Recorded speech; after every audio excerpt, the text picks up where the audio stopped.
Malaysia প্রবাসী সকল ভাইদের আবারও আন্তরিক শুভেচ্ছা এবং অভিনন্দন জানিয়ে আজকে একটি খুবই গুরুত্বপূর্ণ বিষয় নিয়ে হাজির হয়েছে আপনাদের সামনে।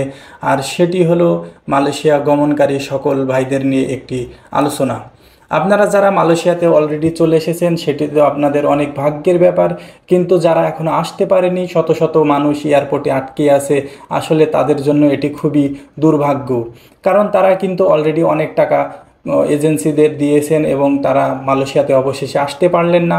কিন্তু এটির জন্য আমরা কাকে দায়ী করব? মালয়েশিয়া সরকার কিন্তু আগাম নোটিশ দিয়েছিলেন 4-5 মাস আগেই, কিন্তু এজেন্সিরা অনেকেরই টিকিট কেটে রাখছে, অনেকের টিকিট কাটেনি। আবার অনেকেই কি করছে, নোটিশ পাওয়ার পরেও কিন্তু এজেন্সিতে যেয়ে আবারও আবেদন করছে মালয়েশিয়াতে আসার জন্য।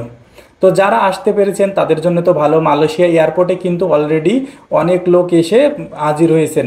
31 মে কিন্তু লাস্ট দিন ছিল মালয়েশিয়াতে প্রবেশ করার। অনেকেই মালয়েশিয়াতে 31 মের ভিতরে বাংলাদেশ থেকে ছেড়ে এসেছেন। 12টার পরে কিন্তু 1 তারিখ হয়ে গেছে, 1 জুন। তো 1 জুনের পরে কিন্তু অনেকেই আছেন যারা এয়ারপোর্টের ভিতরে, তাদেরকে কোম্পানি চেষ্টা করতেছে বের করে নিয়ে আসার।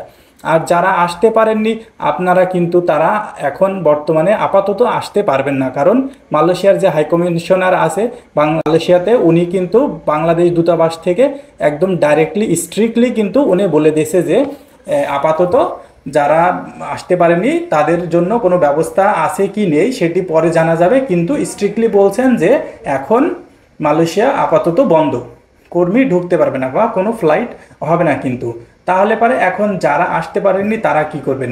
এটি কিন্তু পরবর্তী দুই দেশের ভিতরে সমঝোতার মাধ্যমে সমাধান হবে। তো সেই জন্য আপনাদেরকে অপেক্ষা করতে হবে। এজন্য আমরা শুধু সরকারকে দায়ী করলে বা অন্য এজেন্সিদের দায়ী করলে কিন্তু আমরা দায় থেকে মুক্ত হতে পারছি না। তার কারণ কি, আমরা অনেকে আছি যে সরকার থেকে, মালয়েশিয়া সরকার থেকে নোটিশ দেওয়ার পরও এজেন্সিতে গিয়ে আবেদন করেছি।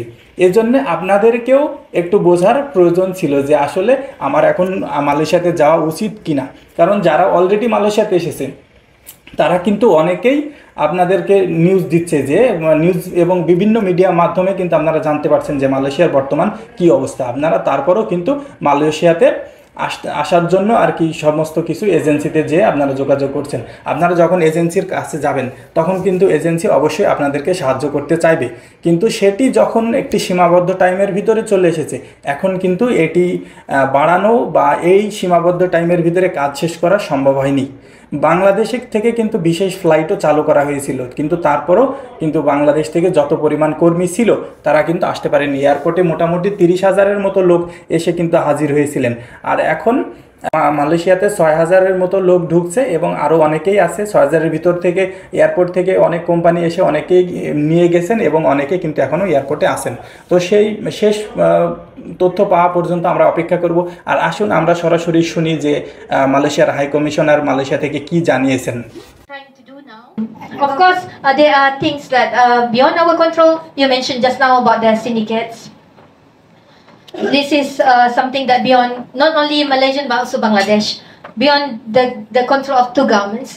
Extension right now, I have no knowledge about it, but like I said, as of now, this is the decision of the Malaysian government, and this was the decision at the highest level. It was already decided quite some time ago, and we need this deadline in order to the whatever that I mentioned to you. আপনারা যেমনটি শুনলেন, উনি কিন্তু বললেন যে এটি কিন্তু সিন্ডিকেটটি বন্ধ করা এক গভর্নমেন্টের পক্ষে সম্ভব না। দুই গভর্নমেন্ট মিলেও কিন্তু, বাংলাদেশ এবং মালয়েশিয়া সরকার মিলেও কিন্তু এটি বন্ধ করতে পারবেন না, কারণ এটি কিন্তু কন্ট্রোলের বাইরে সিন্ডিকেটটা। এবং এই যে ফাইনাল ডিসিশনটি নিয়ে হয়েছে, এই ডিসিশনটি কিন্তু আরও কয়েক মাস আগেই কোর্ট থেকে ফাইনাল নিয়ে এবং নোটিশ দেওয়া হয়েছে।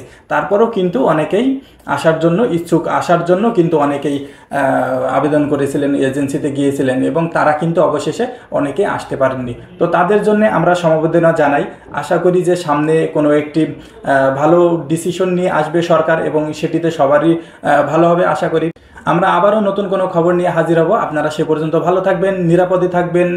আল্লাহ হাফিজ।